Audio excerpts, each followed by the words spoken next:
Ini aku apa siapa ya yang recording ini ya? Saya Aris Bu. kali. Saya yang record Bu, gimana? Aris ya? Iya. Oke. Recordnya di live di apa? Langsung di YouTube atau di lokal Dix? Enggak, ini di lokal disk Bu, di apa namanya? Di folder Banget ya. Iya, Ya bisa. udah. Ya udah nggak apa-apa. Boleh. Gimana? Sweetno, halo Sweetno. Ayo, Wit, Where are you? terangkan. Lah, Witno mana kabur? Ya. Tidur kali dia tidur lagi. Ya, saya merasa bersalah ya kalau misalkan saya nggak pakai live Zoom meeting hari ini. Yaudah, nanti saya masih ada satu sesi lagi sih, tapi besok mungkin saya baru bisa share ke teman-teman kalian biar nanti absennya bisa full gitu. Oke. Baiklah. Sebenarnya bukan masalah absen juga sih, tapi ya itu tadi dua-duanya. Baiklah, saya akan lanjut lagi. Gimana tadi? Sejauh apakah pertanyaannya simpel? Kapan kalian mendengar kata tasawuf? Mata pelajaran tasawuf atau mendengar kata-kata tasawuf? Zainal?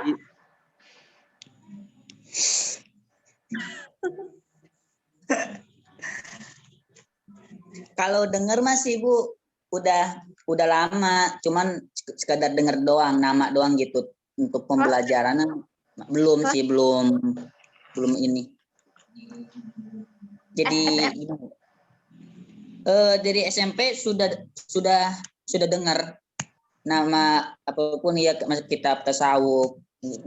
Cuman memang belum, hanya sekedar tahu saja sih gitu. Nama itu doang, tapi mempelajari isinya itu seperti apa belum. Oke, baiklah. Iya benar teman-teman. Itu yang menjadi kecenderungan kekhawatiran kita saat ini. Bahkan teman-teman kita ya semuanya ya. Bahkan di materi di SMP, SD, SMA tidak banyak yang membahas tentang perilaku ketasawufan, meskipun ada sih beberapa kayak contoh-contoh perilaku tersebut itu ada disebutkan dalam babul akhlak. Tetapi bab tentang ketasawufan itu sangat jarang sekali atau bahkan tidak ada di dalam konten pembahasan. Yang ada kan paling SKI, sejarah kebudayaan Islam, kemudian akidah akhlak. Sebenarnya akidah akhlak itu di situ ada, tapi enggak secara gamblang. Kemudian materi fikih, kemudian bahasa Arab, dan satu lagi yang di spesialnya untuk hadis Bu, Al-Quran hadis. Kalau nggak salah tasawuf itu Bu kayaknya materi-materi khusus gitu Bu. Iya. Jadi istilahnya tidak dipublikasikan gitu. Iya, materi kadang khusus dipelajari oleh sekolah itu sendiri atau khususnya ada di bagian bab terakhir. Di jenjang khususnya tertentu itu maksudnya gimana ya? Di jenjang tertentu kalau menurut saya. Dari sisi jenjang juga iya. Kedua itu biasanya ketika kalau itu kan masuk ke, kalau nggak salah masalah fikih dan SKI itu, kalau misalnya sudah mempelajari itu biasanya dari guru mengajak gitu, mempelajari lebih dalam lagi gitu. Mungkin sebenarnya Bu kita sering untuk mendalam lah, lebih dapat ceramah dari guru kita tentang tasawuf, cuman kitanya aja nggak sadar gitu Bu. Dulu misalnya guru menjelaskan soal fikih atau soal apa kan terutama menggunakan analogi ya Bu. Nah kadang kalau misalnya mengisahkan tentang sejarah juga ada ketasawufannya di situ gitu. Cuman kan kita nggak sadar ya. Nah kan kita baru sadar sekarang setelah, maksudnya ya walaupun nggak tahu banget gitu, tapi tahulah tasawuf itu seperti ini gitu. Akhlak tasawuf kan dulu di mata kuliah kita kan namanya akhlak tasawuf ya Bu. Jadi akhlak para sufisme, akhlak para orang-orang sufi gitu. Gitu aja sih Bu. Oke. Nah, tadi yang saya katakan, padahal satu Ibn Arabi ya. Tasawuf Ibnu Arabi ya Bu. Ya maksudnya. Kemudian itu sangat termasyhur sekali pada zamannya, maksudnya pada masyarakat Aceh. Tapi justru itu sangat mulai akhir-akhir ini, bahkan hingga sekarang tidak banyak orang yang mengenal nama beliau. Kalau Al-Ghazali pasti sudah masyhur ya. Dan Al-Ghazali pun teman-teman juga tidak banyak yang tahu. Mungkin hanya orang-orang yang pernah mempelajari biografi beliau, atau bahkan kitab beliau, atau bahkan karena kata-kata mutiara yang beliau sampaikan dan yang dialihbahasakan oleh orang-orang di filsafat itu ya, atau ngaji filsafat misalkan dialihbahasakan ke dalam bentuk quote atau dialihbahasakan ke dalam bentuk short video seperti itu, baru mereka tahu, wah Al-Ghazali itu seperti ini, Jalaluddin Rumi itu seperti ini, Ibn Athaillah itu seperti itu. Ibnu Itu yang Sina menjadi gitu, betul. Ibnu Sina betul. Filsafat ding, itu filsafat ya. Ya, Ibnu Sina Filsafat. juga ada. Masuk ke filsafat juga itu. Lain tasawuf ya? Ada juga filsafat. Lain sama tasawuf. Ya. Jadi bahkan termasuk orang-orang terdahulu, beliau bukan hanya misalkan kayak gini, orang yang expert di bidang kedokteran misalkan kayak itu sih. Beliau juga di bidang ketasawufan kayak gitu. Bahkan bisa jadi orang yang expert di bidang filsafat seperti itu, apalagi ilmu-ilmu kefikihan, mereka juga expert juga di bidang ilmu fisika. Wow, berarti di satu sisi kita sebenarnya spesialisasi itu juga sangat diperlukan, tetapi di satu sisi mempelajari dua hal yang tidak selalu diperlukan. Kenyataannya gini ya, kita kan harus linear ya, maksudnya kalau kita mempelajari agama ya udah kita pelajarin agama terus, ilmu-ilmu yang lainnya yang kita pelajari hanya sebatas yang kita perlukan. Kalau kita melihat biografinya orang-orang terdahulu, misalkan kayak para pemikir Islam kayak Ibnu Sina, Ibn Rus, kemudian Al-Ghazali seperti itu. Mereka misalkan ahli di bidang fikih, tetapi di satu sisi juga ahli di bidang tasawuf, di bidang apa ya, di bidang mufalah kayak gitu. Itu kan satu hal yang kita pikirkan dan kira-kira bisa nggak kita jadi seperti mereka? Nah itu kecenderungannya. Dan itu sangat jarang sekali ya, maksudnya remaja-remaja kita saat ini, bahkan kita sekalipun kurang begitu menerapkan tasawuf tersebut dalam kehidupan kita sehari-hari. Misalkan saja kayak misalkan kayak aktivitas sosial yang kita lakukan, Biasanya kan kita langsung cepret-cepret foto-foto di sini, kemudian kita upload di sosial media sebagai bentuk kita sudah melakukan ini gitu. Tapi di satu sisi kita juga melupakan, kita upload di media sosial itu hanya untuk sekedar show off, hanya untuk sekedar informasi, atau yang kita lakukan ini kita sedang melakukan dualisme, maksudnya kita sedang di satu sisi niat kita juga baik, tapi di satu sisi niat kita juga ada hal lain di luar dari niat baik yang kita kerjakan itu tadi. Banyak sih dua hal tadi. Maksudnya niat kita ada dua gitu. Lebih ke, kalau untuk zaman sekarang sih lebih ke niat show up ya Bu. Tadi bilangnya show up apa show off.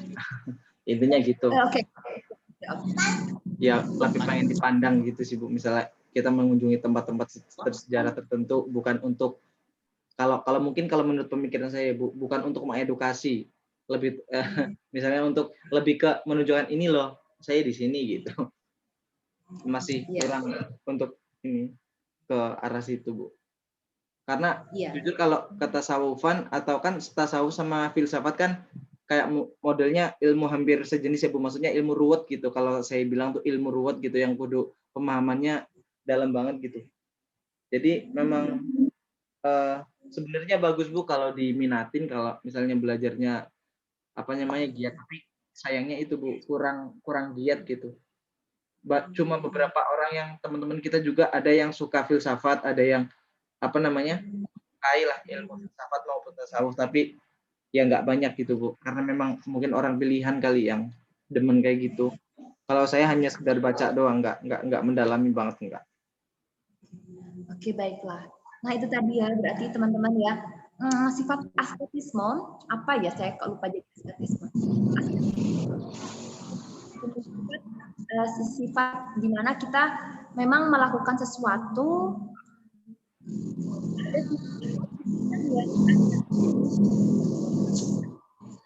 nanti deh coba cari lagi asketisme. Saya agak lupa dengan konsep asketisme ini. Saya pernah menulisnya teman, saya lupa artikelnya.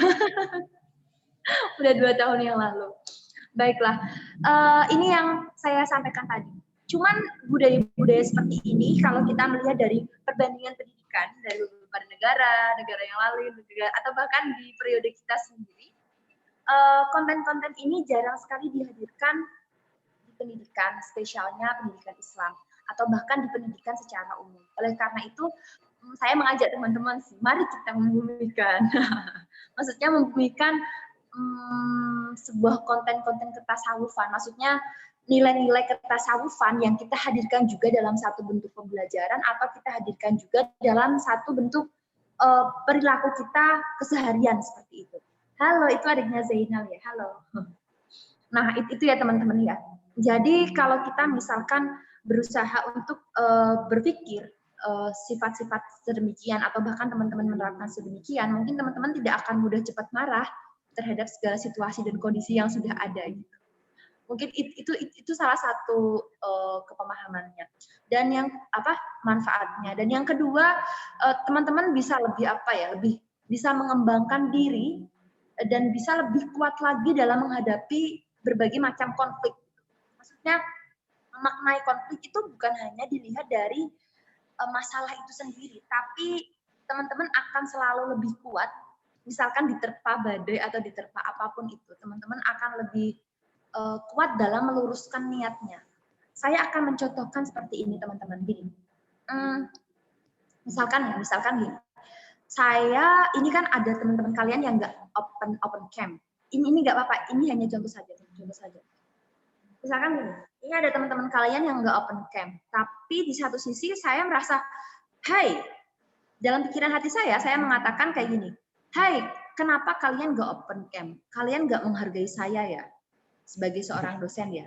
Misalkan seperti itu, enggak, ini hanya contoh. Nanti jangan-jangan tiba-tiba teman-teman langsung open cam semua. Bagus Bu, nggak apa-apa, beneran juga nggak apa-apa Bu, biar pada open cam. Bukan. Kalian nggak menghargai saya sebagai seorang dosen ya, seperti itu. Kemudian di satu sisi, hey, kalau kita misalkan berpikir tentang tasawuf seperti ini, emang diri kita siapa? Maksudnya berarti kalau ketika saya mengatakan hal demikian, berarti di satu sisi saya menganggap bahwa diri saya lebih tinggi daripada kalian seperti itu. Paham nggak? Paham Bu. Iya. Oke, dalam demikian maka hal itu tidak akan lebih memicu memicu satu kemarahan kita gitu. Memicu kemarahan, kenapa kita nggak open cam? Maksudnya lebih bijak dalam menghadapi sebuah situasi gitu. Bukan langsung peraturannya seperti ini, kita langsung seperti ini. Ini teman-teman kalau langsung open cam harus dikasih. Nggak usah open cam juga nggak apa-apa. Tapi open cam juga lebih bagus. Itu berarti kan ya, kalau saya misalkan berpikir bahwa kalian nggak menghargai saya, berarti di satu sisi saya sudah berpikir bahwa diri saya sudah merasa lebih tinggi daripada teman-teman semua. Itu yang terjadi. Itu bahkan gini ya, misalkan ini yang sering terjadi di kampus-kampus juga, tapi nggak apa-apa, ya apa-apa juga sih. Tapi di satu sisi itu benar. Kalau misalkan kita melihat dari sisi itu ya hukum bahwa kalian udah bayar, kalian udah ini, maka harus dosen juga harus ngajar, kemudian teman-teman juga harus memenuhi pertemuan gitu. Jadi, tapi di satu sisi sifat-sifat ketasawufan sifat-sifat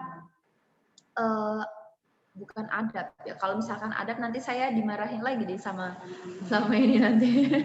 Menata hati Bu, lebih ke menata hati kali Bu. Oh iya sih. Apa ya? Saya lupa lah pokoknya. Iya, notatif. Sebenarnya bukan hanya notatif juga sih. Di satu sisi kalian juga masih dalam, maksudnya teman-teman kita semua kan masih dalam tahap belajar ya kita semua ya. Jadi ya untuk penegakan terhadap hukum itu memang harus diadakan. Maksudnya ya udah kita masuk pertemuan jam segini, jumlahnya kita wajib memenuhi pertemuan segini, ya kita harus memenuhi pertemuan gitu. Tapi di satu sisi bahwa terkadang akhlak dari mahasiswa terkadang berbeda banget dari akhlak misalkan dari santri. Misalkan ini ya mahasiswa umum ya, saya bicara mahasiswa umum. Misalkan seperti ini. Di pondok pesantren itu, misalkan dosen bukan dosen ya, ustadz mengajar, kadang mereka tidak mau dibayar sama sekali. Maksudnya dibayar sedikit pun mereka juga tidak mau, tetapi di satu sisi justru hal-hal seperti itulah yang menjadikan beberapa santri ilmunya sangat cepat masuk ya daripada teman-teman yang udah bayarnya mahal banget gitu.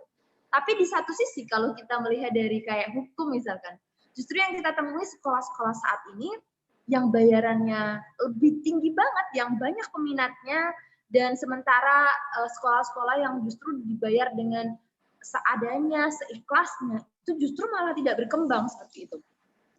Itu kan apa ya, dua sisi yang harusnya kita telaah dalam arti gini, bukankah keikhlasan itu harusnya lebih besar manfaatnya ya daripada yang tidak ikhlas gitu.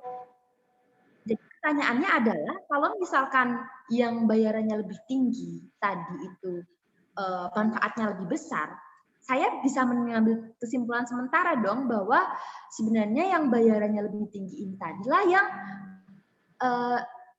keikhlasannya lebih besar daripada yang tidak dibayar sama sekali. Jangan-jangan mereka nggak dibayar sekali hanya sebatas kayak ya kamu bisa dibilang kamuflase misalkan seperti itu ya. Dan bisa jadi bahwa gini, ada satu perkataan dari guru saya ya, Abi Haidar, kemudian beliau juga sempat berkomunikasi dengan Mbak Maimun Zubair. Jadi gini, kalau kalian misalkan menjadi seorang guru mengharapkan bayaran itu tidak apa-apa. Saya ulangi lagi, kalau kalian menjadi seorang guru mengharapkan bayaran itu tidak apa-apa. Seandainya jika bayaran yang kalian harapkan itu nantinya kalian akan ridho dengan itu. Misalkan kalian dibayar, kalian akan ridho dengan itu, dan keriduan kalian nantilah yang akan membawa keikhlasan itu sendiri. Paham ya? Paham, Bu. Kalian guru mengharapkan bayaran nggak apa-apa, karena saat mengharapkan bayaran dan misalkan orang tua kalian suka, kemudian kalian juga akan merasa nyaman, hal-hal seperti itulah yang akan menjadikan keikhlasan, mulai timbulnya benih-benih keikhlasan pada diri kalian. Meskipun sebenarnya pengertian keikhlasan yang dinamakan sebagai ikhlas itu adalah segala sesuatu yang kita kalau yang tadi disandarkan kepada duit, keikhlasan disandarkan pada duit, itu kan bukan bisa berarti keikhlasan, tapi menjadi syarat keikhlasan. Jadi kayak membolak-balikan kata aja ini kita. Sebenarnya sih ya itu tadi sih, untuk apa ya? Ya diatur sendirilah niatnya seperti apa. Gitu ya. Paham itu enggak teman-teman? Paham ya? Paham, Bu. Insya Allah. Tadi ya, saya tekankan di sini di perbandingan pendidikan kita kali ini, sebenarnya saya itu tadi sih ingin menimbulkan bagaimana muatan-muatan tasawuf agar banyak bisa diterapkan dalam pendidikan Islam spesialnya. Tapi mungkin itu baru dari saya. Tadi ada beberapa hal dari teman-teman yang di kelas sebelumnya. Saya bacakan atau kalian mau update dulu? Maksudnya apa sih yang kira-kira kurang dari pendidikan kita gitu? Saya bacakan dulu ini atau kalian mau langsung menambahi dulu? Boleh, Bu, silakan dibaca, Bu. Oke, di sini kita dari pertemuan di awal ya yang bersama Kak Ari ya kalau nggak salah. Iya. Beliau mengatakan tentang pemerataan pendidikan ya, pemerataan pendidikan. Oke, hal tersebut benar. Maksudnya ya memang benar. Tapi dengan adanya sistem zonasi yang sudah ada, saya kira hal itu akan memicu pemerataan pendidikan ya. Tetapi mungkin untuk di kalangan-kalangan yang memang jauh dari peradaban kota, tapi sekarang kayaknya sudah mulai tidak begitu jauh juga. Tapi masalah ekonomi yang banyak ya. Maksudnya kendala di gadget, kemudian orang tua mereka tidak bisa memenuhi kebutuhan untuk informasi pun, untuk internet pun, bahkan untuk makan pun kayaknya susah ya. Tapi saya kira kalau ada orang mengatakan untuk makan pun kayaknya susah, kayaknya enggak deh. Maksudnya makan itu saya kira pasti dijamin oleh Allah. Apakah itu makannya kecil atau besar, itu pasti dijamin. Saya yakin akan hal itu bahkan sampai sekarang. Tetapi untuk pendidikan memang itu harus diusahakan. Pemerataan pendidikan yang kedua tentang jam belajar. Oke, jam belajar di sini maksudnya gini. Kalian teman-teman semua belajar bahasa belajar ngaji ya, misalkan belajar ngaji. Belajar ngaji itu kan setiap hari ya, hampir setiap hari, kemudian kalian teman-teman bisa membaca kitab suci Al-Quran. Tapi kalau misalkan kita belajar bahasa Inggris atau belajar bahasa Arab sekalipun, itu waktunya nggak setiap hari. waktunya hanya berkala dan kita sudah melajarinya dari SD misalkan, atau bahkan yang dari SMP sudah, SMA, kemudian di kuliah pun juga diajarkan bahasa Arab, tapi ternyata hasilnya apa?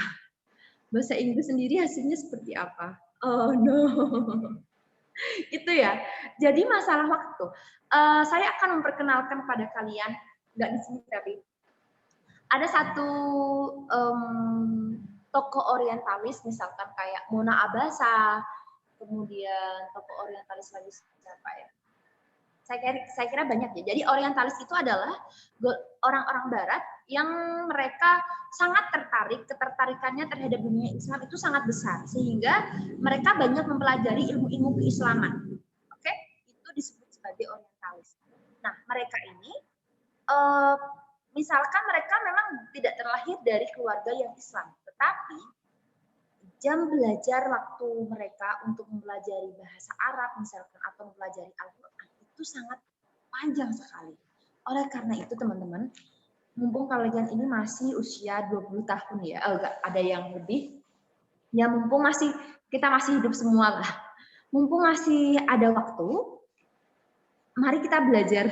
Maksudnya belajar bab yang perlu kita tambahkan, misalkan bahasa Arab, atau bahkan bidang-bidang lain yang sekiranya perlu. Kalau misalkan teman-teman di sini, aduh saya susah banget sih mempelajari bahasa Arab seperti itu. Oke, tidak apa-apa. Kalian langsung saja ilmu praktisnya saja. Karena dari Wahid Hashim, tahu ya Wahid Hashim? Oh, Bu. Bapaknya Gus Dur. Beliau mengatakan seperti ini. Kalau tidak salah ya, maksudnya setahu saya gini. Kalau misalkan orang kalangan umum yang dia tidak bisa mempelajari bahasa Arab, sebenarnya tidak apa-apa dia tidak mempelajari nahwu, shorof dan segala macamnya, ilmu mantik seperti itu. Tapi mereka bisa juga membaca karya-karya dari orang-orang yang sudah melakukan penerjemahan terhadap kitab-kitab klasik tersebut. Jadi nggak apa-apa sih belum bisa bahasa Arab, tetapi asalkan dia mau belajar hasil dari atau produk dari kitab-kitab klasik yang sudah diterjemahkan. Nah, tapi posisinya teman-teman semua di sini kan pendidikan Islam. Jadi kalian mau serahkan siapa? Mau teman-teman pelajari sendiri bahasa Arab tersebut, atau teman-teman spesifikasinya karena ya udah saya mau fokus di pendidikan saja, maksudnya pendidikan Islam saja. Untuk hal-hal terkait tentang bahasa Araban, saya akan lebih banyak membaca karya-karyanya bahasa Arab daripada saya harus belajar bahasa Arab yang itu menurut saya sangat susah. Kira-kira kalian tipe yang mana? Tipe yang mau langsung praktis bahasa Arab atau tipe yang ya sudah saya akan lebih banyak mempelajari buku-buku terjemahan yang sudah diterjemahkan kitab-kitab klasik tersebut, atau yang mana? Tipe-tipe yang mana kalian? Tergantung penggunaan sih Bu, maksudnya misalnya kita harus menguasai, misalnya ada kondisi tertentu yang menyebabkan kita harus bisa bahasa Arab atau dengan cepat gitu, ya pasti milihnya praktis.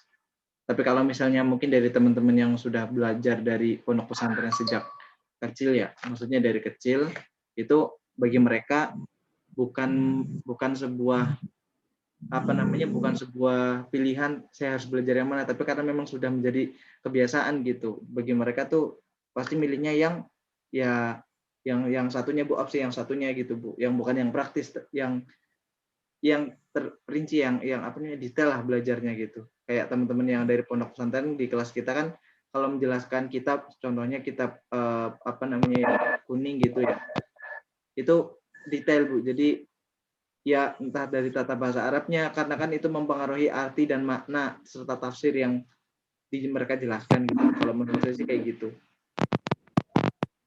Oke, itu tadi ya teman-teman ya jam belajar. Jadi jam belajar kalian harus ditambahkan lagi ya, ditambahkan lagi. Oke.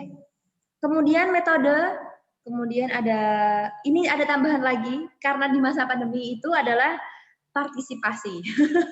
Semakin banyak partisipasi maka itu akan semakin masalah yang krusial yang perlu diperhatikan di pendidikan kita saat ini, yaitu partisipasi. Apalagi di masa pandemi ini. Kemudian kualitas guru, kemudian fasilitas dan pembiayaan. Dan saya tambahkan lagi itu masalah iklim ya. Iklim. Tapi saya belum meneliti sih ini, maksudnya saya belum baca jurnal tentang iklim. apakah itu juga akan mempengaruhi kualitas dari teman-teman dalam belajar, maksudnya prestasi teman-teman dalam belajar seperti itu. Barangkali ada teman-teman yang ingin menambahkan atau ada usul gitu? Zainal? Atau ada usul seperti apa? Nggak ada. Kira-kira apa nih yang selama ini kita pelajari, maksudnya spesialnya yang untuk pendidikan di Indonesia itu seperti apa? What should we do? Apa yang spesial maksudnya gimana, Bu? Kira-kira apa yang bisa kita lakukan? Maksudnya permasalahan apa sih yang lebih krusial agar bisa tidaknya seimbang lah dengan beberapa negara di luar sana? Di Indonesia tentang sistem pendidikannya ya, Bu, apa ya. Dari ya. Substansi pelajarannya? Dua-duanya boleh, substansinya boleh, dari sistemnya boleh.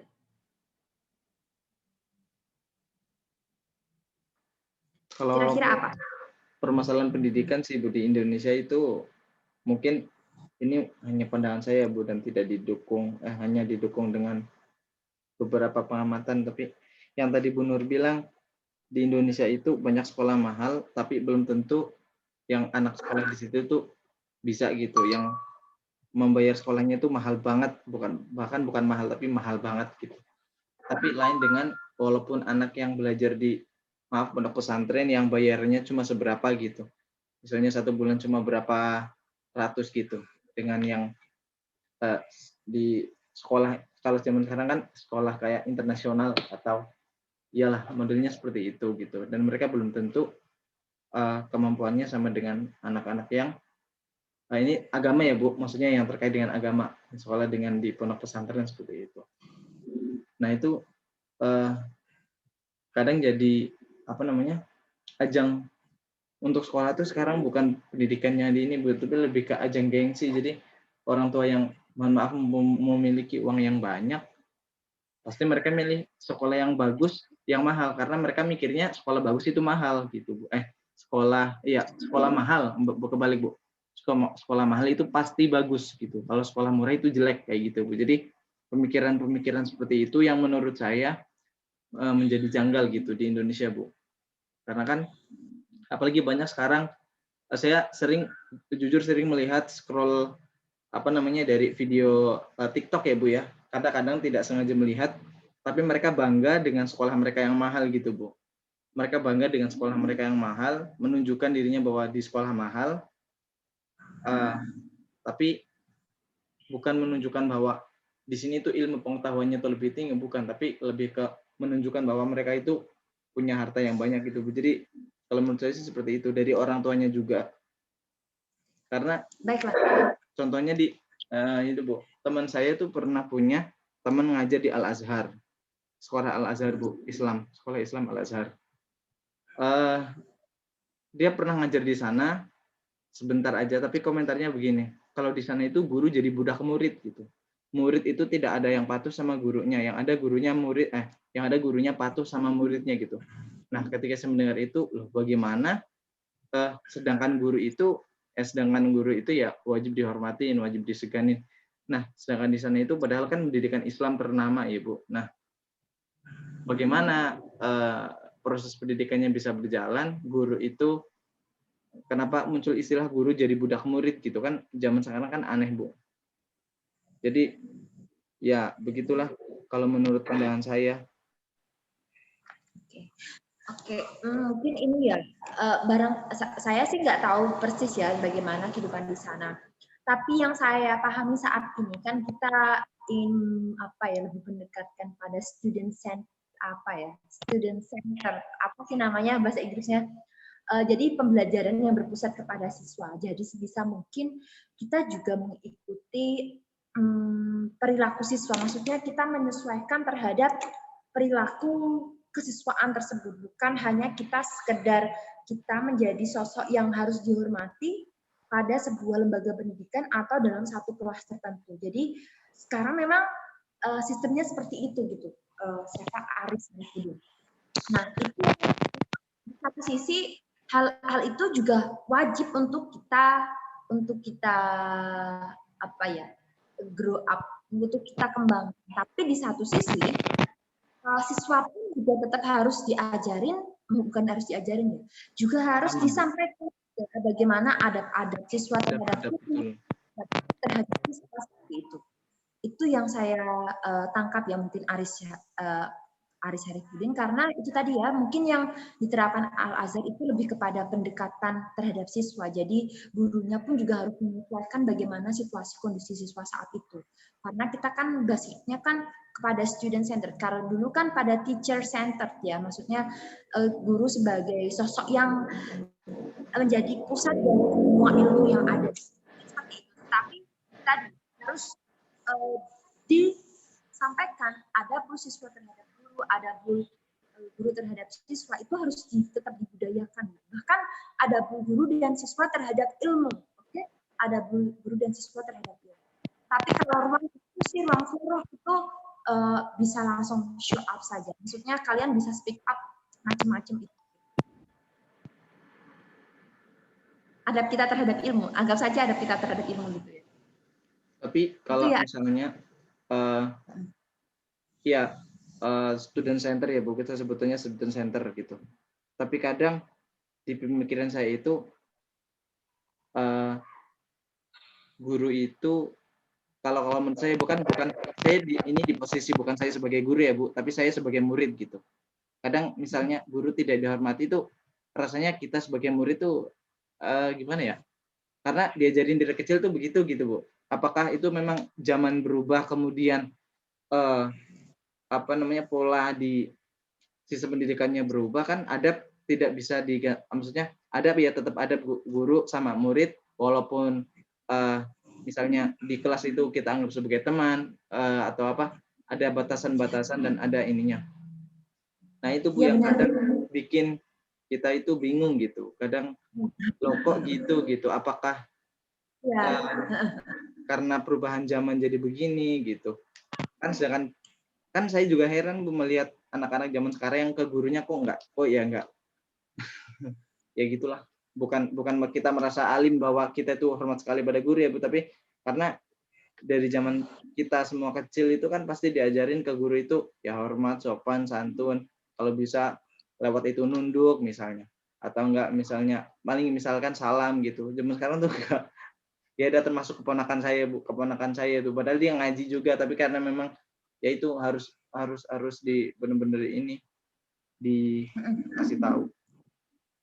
Itu mah Bu ya balik lagi ke orang tua ya, dari awal didikan orang tua itu.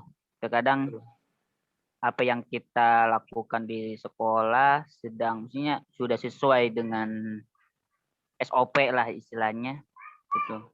Tapi tidak sesuai dengan yang diharapkan kita gitu. Terkadang yang memang sulit itu menggabungkan, maksudnya kerja sama orang tua sekolah itu emang agak sulit juga. Ketika di sekolah suruh A, disuruh gini di rumah, tapi orang tuanya cuma iyanya doang. Tapi di pelaksanaannya ya dikit gitu. Di pola lingkungan juga kayaknya itu, Bang Aris. Susah ya, kalau di lingkungan itu. Kalau lingkungan ya dari orang tuanya juga yang kadang bukan menyalahkan ya Bu, bukan menyalahkan orang tua sepenuhnya. Cuma kadang ada orang tua yang terlalu membela, ada anak yang salah kemudian kita memberitahu, tapi loh kan gitu, orang tuanya sudah belum mengeluarkan statement tapi nadanya udah tinggi dulu loh kan gitu. Jadi kayak kurang bisa menerima, jadi menitipkan anaknya di sebuah lembaga pendidikan tapi tidak kurang gimana ya gitulah. bingung menjelasin gimana zaman sekarang. Karena di sini ngalamin juga Bu saya Bu, jadi ngadepin anak-anak yang misalnya ngajinya susah, kemudian kita ngomong ke orang tuanya bilang, ini lagi capek, ini butuh istirahat gitu. Oh iya, jadi kurang ada dorongan gitu. Kita mau melakukan perubahan terhadap anak tersebut, tapi karena memang kurang didukung dengan orang tua, kita merasa kesulitan Bu. Meskipun kita udah berusaha doa, kemudian ikhtiar, tapi ya begitu, masih saja menganggap bahwa guru itu, orang tua itu menganggap kita bisa semuanya gitu, bisa merubah anaknya kan, nggak harus dari orang tua gitu, seperti itu Bu. Orang tuanya menganggapnya seperti itu. Baiklah, hari ini kita sesi Curhat ya. curhat. Bang Aris curhat, Masya Allah. That's good. Iya. Jadi saya tahu kondisi kalian semuanya. Biasanya gitu Bu, nambahin ya dikit. Boleh. Nah, biasanya kan memang kondisi seperti ini yang Bang Aris alami memang sama lah ke sekolah lain, apalagi ya di masa-masa zaman sekarang gitu. Kondisi anak-anak seperti itu. Biasanya kalau di kita ada refleksi kepada orang tua itu semacam seminar gitu. Seminar bagaimana didikan anak itu seperti apa, ketika anak itu emosi seperti apa, itu kalau di kita itu namanya bahasa bunda, bahasa ayah gitu. Di situ dijelaskan bagaimana cara didikan anak yang ya berbagai macam karakter gitu, dan bagaimana orang tua menyikapi anak tersebut gitu, tanpa harus membentak-bentak gitu. Kan anak-anak itu kan berbagai karakter ya, ada yang dari ada yang orangnya itu perlu disayangi, ada yang perlu di ungkapannya, cara ungkapannya ada berbagai macam ungkapan. Ada yang cara kita bisa ketika diucapin langsung nempel ketika ucapan kita ke anak itu, dan kadang dengan hiburan, dengan pendekatan seperti itu. Soalnya kan banyak metode pendekatan anak gitu. Salah satunya kalau di kita itu minimal 3 bulan sekali mengadakan refleksi lah hitungannya, sosialisasi untuk perkembangan anak-anak tersebut gitu. Evaluasi ya Bang Zainal ya. Ya, dengan evaluasi lah itu. Nanti di bagaimana selama 3 bulan itu anak itu ada perkembangan atau bagaimana emosionalnya seperti apa gitu. Itu pun di sini sama pakar-pakar tersebut. Baiklah. Siti Kasben ada yang ingin disampaikan? Ada? Ya, Pak Adik. Yang orange t-shirt. Mampu jadi curhat. Panjang lebar jadi curhat. Enggak apa-apa. Baiklah, enggak apa-apa Siti Kasben kok malah dimatiin. Gini teman-teman. Mungkin ini agak berbeda ya dari yang pandangan kita saat ini. Kita kan tahu ya satu hadis An-Nabi itu liutami makarimal akhlak, bahwa Nabi Muhammad sendiri itu diutus ke muka bumi sebagai langkah untuk menyempurnakan akhlak. Bisa jadi agama itu juga merupakan satu akhlak. Tapi di satu sisi teman-teman, di satu sisi itu ada akhlak, ada ihsan dan segala macamnya. Di satu sisi kita juga harus mempertimbangkan hukum ya. Maksudnya hukum itu gini.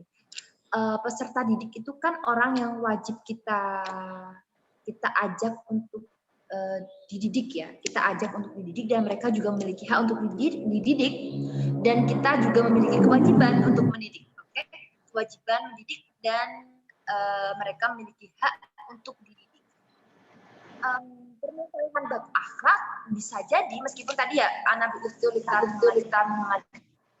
ya, meskipun akhlak itu juga merupakan satu hal yang sangat penting, tapi di satu sisi kita tetap harus mempertimbangkan hukum itu tadi. Maksudnya teman-teman sejauh apapun misalkan mereka masih galak atau mereka menginginkan apapun dari teman-teman semua, teman-teman tetap harus fokus untuk tetap mengajar mereka. Pertanyaannya gini, kalau misalkan kita lebih mengutamakan akhlak daripada kefokusan kita, hukum kita untuk memberikan kewajiban kita dan yang harus mereka dapatkan, ibaratnya bahwa kayak gini, misalkan saja nih, misalkan saja teman-teman punya teman dekat namanya si Reza misalnya, si Reza. Ternyata si Reza ini dia memiliki satu perilaku yang kurang baik, yaitu dia sering ke klub malam atau bahkan dia menjadi seorang yang dalam tanda kutip, tahu ya maksud saya ya. Kalian masuk ke rumahnya Reza, main ke rumahnya Reza, kemudian misalkan hanya bab akhlak saja ya, ya udah teman-teman hanya temani dia, bagaimana keadaan kamu, akhlak saja nih, takut menyinggung perasaannya dia, jadi kamu nggak nanya-nanya atau nggak nasihatin seperti itu. Maka itu tidak lebih baik daripada kalau misalkan kalian langsung to the point pada Reza, bagaimana dengan kamu, mau ingin berubah atau seperti apa, kamu mau menasehatin, bagaimana kewajiban teman-teman untuk segera menasehatin Reza, atau kalian hanya diam, hanya senyum saja pada Reza, mempertimbangkan, oh aku takut menyinggung perasaannya Reza, nanti akhlaknya kurang bagus seperti itu. Tentu kan yang kalian dahulukan adalah bagaimana kewajiban kalian sebagai seorang muslim untuk segera menasehatin Reza, kan? Bukan mempertimbangkan akhlak saya harus baik-baik. Seperti itu ya. Halo teman-teman, bisa dipahami? Bisa, Bu. Oh iya ya. Jadi ya bahkan gini, ada satu kisah misalkan teman-teman barangkali sering streaming Gus Baha ya. Gus Baha itu beliau pernah cerita kayak gini kepada anaknya. Anaknya misalkan kalau misalkan anaknya ingin kemana-mana, Gus Baha selalu meminta agar anaknya membangunkan bapaknya. Artinya anaknya membangunkan Gus Bahanya. Kalau mau pergi-pergi, tolong bangunkan saya. Jangan pernah jangan minta tolong sama ART, maksudnya yang asisten rumah tangga. Karena kalau misalkan ayahnya tidur, ya udah bangunkan saja seperti itu. Bangunkan ayahnya saja. Kan nanti nggak sopan seperti itu. Tapi Gus Bah mengatakan bahwa hukum bahwa yang wajib untuk mendidik anak itu ART atau orang tua. Dasarnya dulu deh, ART atau orang tua. Orang tua, Bu. Orang tua. Dia juga bekerja dan dia juga menerima kewajiban dari majikannya. Tetapi di satu sisi hukum dasarnya mengasuh anak atau mempertimbangkan keselamatan anak dan segala macamnya itu adalah orang tua. Jadi ya meskipun misalkan Gus Ba tadi tidur, tetapi kalau misalkan anaknya kemana-mana, ya udah dibangunkan saja tidak apa-apa gitu. Meskipun itu akhlaknya kurang bagus ya, misalkan kalau orang tua tidur yang bangunkan seperti itu. Itu ya. Saya belum menjelasin yang masalah babul penelitian riset loh, yang saya kirim di grup tadi. Tapi saya udah dapet ini ya teman-teman ya, maksudnya ya. Ini kasusnya udah lama sih yang disampaikan oleh Aris tadi, ajang tentang geng sekolah mahal. Tapi ini saya memotivasi pada teman-teman, saya mensugesti pada teman-teman, tolong teman-teman yang misalkan yang ada di sekolahnya, misalkan sekolahnya nggak mahal, kurang begitu populer, teman-teman coba kembangkan sekolah tersebut, maksudnya adopsi kurikulum yang ada di sekolah-sekolah mahal tersebut, kalian modifikasi ke dalam kurikulum dari sekolah kalian. Oke, saya ulangi lagi, ini pesan saya pada teman-teman sebelum kita closing. Kalau misalkan kalian ada di sekolah lembaga yang kurang begitu populer, kurang begitu bagus, atau sebagaimanapun, kalian coba tirukan dari model kurikulum yang ada di sekolah yang maju hits tadi, tetapi kalian adaptasi ke dalam kurikulum yang ada di kalian. Jadi adopsinya bukan nggak harus langsung persis itu ya, tapi disesuaikan dengan yang ada di sekolah kalian. Seperti yang pernah saya contohkan di pertemuan kedua, di sekolah ternama di Jakarta, sekolah internasional di Jakarta, itu kan kegiatannya juga bagus-bagus banget ya. Maksudnya ada kayak campaign misalkan bersih-bersih laut, aktivitas sosial seperti itu, atau tanam menanam. kegiatan-kegiatan seperti itu kan berbayar banget ya di sana, dan mereka bisa melakukan proyek itu dalam jangka waktu cukup lama. Itu sebenarnya adalah kurikulum yang bisa kalian adopsi di lembaga kalian sendiri. Kalian punya sawah dekat, punya halaman yang cukup luas, punya masyarakat yang sangat humble, anak-anak bisa diajak ke situ atau seperti apa, itu bisa kalian adopsi. Kontennya sama, tetapi hanya modelnya saja yang beda. Modifikasi kurikulum ya, modifikasi. Itu pesan saya ya. Jangan lupa ya, jangan lupa. Bu, ini saya loginnya lewat WA, Bu. Nggak apa-apa, Bu. Nggak apa-apa, atas nama siapa? Muhammad Rizky Pratama, Bu. Bu, tadi saya share linknya di grup WhatsApp biar teman-teman yang nggak bisa masuk. Kampus saya nggak bisa, Bu. Ya, kampusnya pada nggak bisa. Siapa saja itu? Ya udah nanti screenshot di grup ya, screenshot di grup. Oke, ada pertanyaan lagi?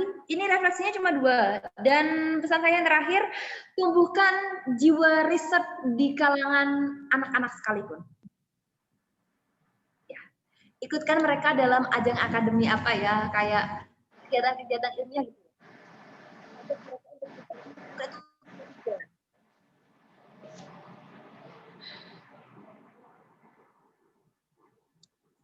Halo, cek.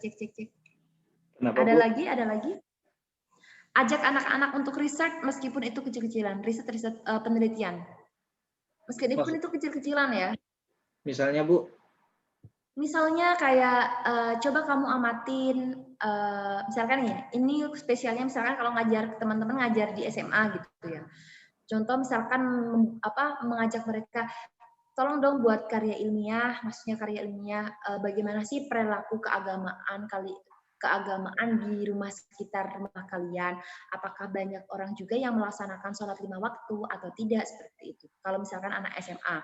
Kalau misalkan anak-anak SMP, misalkan contohnya apa yang teman-teman kalian lakukan misalkan pada saat beristirahat dan mengikuti waktu duha dan tidak ada waktu duha, atau apa yang teman-teman kalian lakukan pada saat ada les tambahan di sekolah, berapa banyak orang yang melaksanakan sholat zuhur gitu, itu bisa dicek nanti anak-anak disuruh kayak bikin riset kecil-kecilan lah, setidaknya mereka melakukan itu, karena itu saya kira nanti akan berefek saat mereka tumbuh dewasa ini. Saya sendiri dulu ada riset juga di SMA, ada riset. Kalau mengajar SMA ya, Bu. Tapi kalau ngajar anak SD itu ada riset yang bisa direkomendasikan nggak, Bu? Misalnya anak kelas 2 gitu. Banyak lah. Maksudnya riset mereka misalkan kayak apa ya? Kelas 2 ya, kelas 2. Kelas 2 ya risetnya nggak harus selalu menulis dengan itu, mengamati hal-hal sederhana yang ada di sekitar mereka. Misalkan kayak buku diary ya, tahu ya buku diary. Sholatnya berapa kali dalam sehari, kemudian misalkan dia suruh menghitung berapa banyak sih kamu berdoa dalam sehari itu, berapa kali kamu doanya dalam sehari, kemudian atau bahkan mereka harus bisa mengamati lingkungan di sekitar mereka, misalkan ayah, ibu atau nenek sholatnya berapa kali dalam sehari. Kita nggak apa ngitung sholatnya, nggak apa ngitung sholat untuk mereka, atau bahkan berapa kali sih orang tua kalian marah dalam sehari. Apa yang dilakukan orang tua kalian saat marah gitu. Jadi kayak riset sederhana sih, riset sederhana. Nggak jadi, gue salah.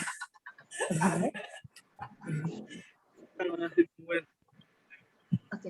Kalau misalkan ini saya milih dulu ya. Kalau misalkan itu dipraktekkan, nanti dampak efeknya anak-anak akan lebih mudah, selain mengasah mereka untuk menulis, tapi juga mengasah mereka untuk membaca situasi yang ada di sekitar mereka. Karena beda ya antara membaca dengan membaca dengan melihat tayangan video. Oke, video itu bagus secara audiovisual, mereka bisa tahu segalanya. Tetapi di satu sisi kecepatan dari video, ini ada salah satu hasil penelitian ya, kecepatan dari video yang cepat pergerakannya kan berapa detik doang ya, paling lama 5 detik. Itu tidak akan mudah bagi anak untuk bisa mengingat detail konsentrasi sebagaimana yang ada dalam video tersebut. Mereka hanya ingat alur ceritanya seperti apa. Ini berbeda banget dengan saat mereka membaca. Mereka bisa berimajinasi dan mereka bisa masih mengingat ingatan mereka jangka panjang. Tentu teman-teman di sini masih mengingat alur cerita dari novel pertama yang kalian baca daripada film pertama yang kalian lihat. Saya yakin itu. Atau film drakor yang sudah kalian tonton apa aja karena saking banyaknya, kalian tidak akan lebih ingat daripada buku novel pertama yang kalian baca awal sampai akhir. Dan tentunya kalian pasti ingin menjadi sosok orang yang dari buku atau buku non-fiksi lah, buku sekalipun non-fiksi. Non-fiksi tahu ya, berarti buku kayak bacaan yang sudah pernah kalian hatamkan. Atau kitab-kitab kuning yang sudah kalian hatamkan. Pasti efeknya akan lebih panjang dari buku-buku yang kalian baca. Saya yakin itu.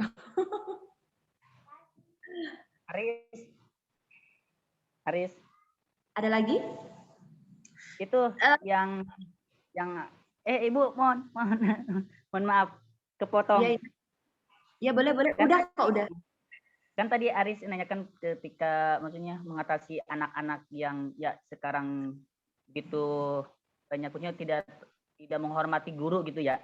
Itu ada jurnal share tuh itu di materi BBC bahasa Bunda Bahasa Cinta, di mana guru itu sebelum mempelajari sebelum mulainya KBM biasanya kan di awal kenaikan kelas kita harus, apalagi kita belum mengetahui sikon anak tersebut, kita diajari terlebih dahulu kita harus mengetahui karakter anak tersebut, bagaimana anaknya, apa anaknya itu bisa verbal ataupun dengan cara sentuhan ataupun seperti apa. Itu mungkin bisa dipraktekkan itu. Itu yang bukan Jena ya, yang di sekolah Jena terapkan kepada anak, termasuk kepada orang tua tersebut gitu. Oke, that's good. Anyway teman-teman, di sini berapa sih yang ngajar ini? Sweetno ngajar juga nggak, ngajar anak-anak di pondok pesantren mungkin, atau punya siswa atau punya mahasantri? Halo Sweetno? Bapak Suyanto, banyak yang Bapak Suyanto ya. Halo Sweetno? Rizky? Oh, enggak ada. Siti Kaswan, ngajar di sekolah juga? Tidak, saya tidak ngajar. Saya nggak ngajar, Bu. Saya nggak ngajar, biasa aja. Sweetno ngajar, Bu. Muridnya banyak ya Sweetno ya? Ya Allah. Kurang ngajar, Ki. Banyak, Bu. Bu Witno kalau di rumah itu ngajar ngaji, Bu, di lingkungan sekitarnya.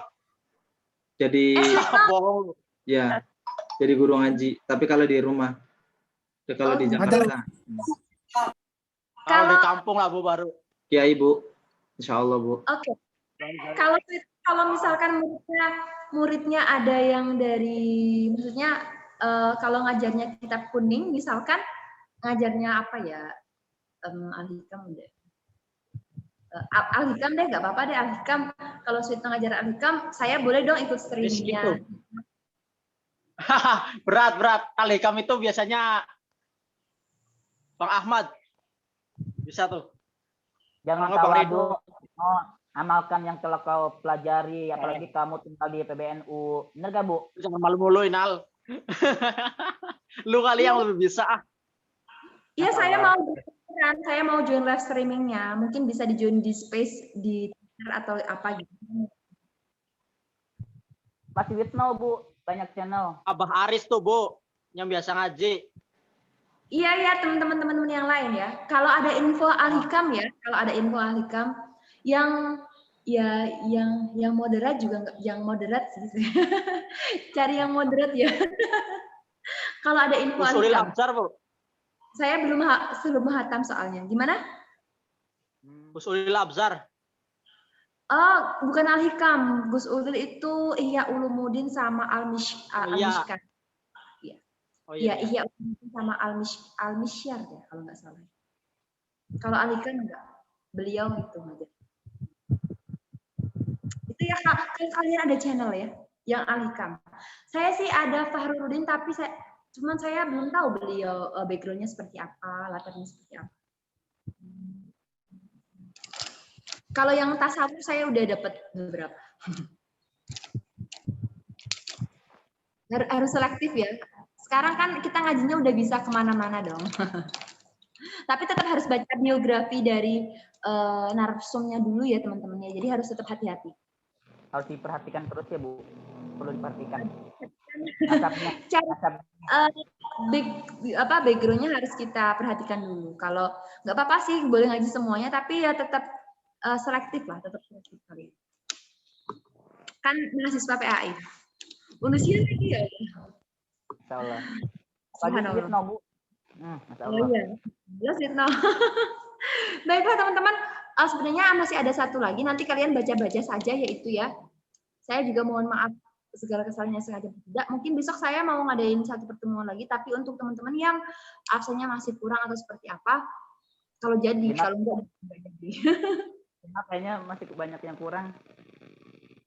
Ya udah, nantilah besok saya kabarin lagi. Gitu ya. Mohon maaf atas segala kesalahan yang saya sengaja pun tidak. Terima kasih atas perhatian kalian selama 1 semester ini. Yeay. Jazakallah Ibu. Sehat-sehat. Bisa kok sweet-sweet. Kita masih grup kan? Nggak usah keluar grup dulu deh. Toh juga grupnya nanti pada keluar grup. Nanti ada ini Bu. Ya Bu. Gimana? Nanti kita bawa seminar, bawa acaranya Ibu. Oh gitu. Hostnya Aris katanya Bu. Oh boleh. Nah, pelajaran apa dulu tapi ini?